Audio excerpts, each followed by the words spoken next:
ओडिशावासी जय भीम।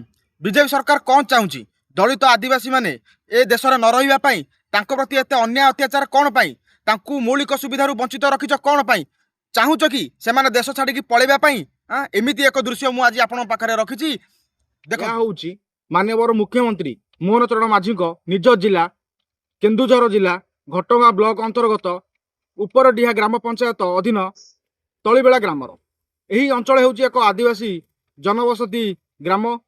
एठारे ना अच्छी बिजुली ना अच्छी सड़क ना अच्छी विशुद्ध पानीय जल ना अच्छी सरकार आवास।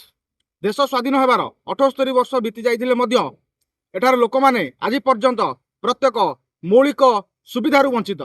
एठारे डबल इंजिन को सते जेमिति पक्षाघात रोग होई अचल होई पड़ी। यह कौन बीजेपी सरकार सबका साथ सबका विकास राज्य को रबर स्टाम्प धरई साथ देइथिला बेले सरकार मात्र विकास अंबानी आदानी और अन्य कॉर्पोरेट पंजीपति मानक पैकेट रे जल जंगल जमी को हड़प करी आज आदिवासी मानकू सर्वहरा करा जाइछि। एथिप्रति सरकार यथाशीघ्र ध्यान देई समाधान करंतु नहले ए अवहेला दिने जन आक्रोश रे परिणत होइजिवो। जय भीम जय संविधान।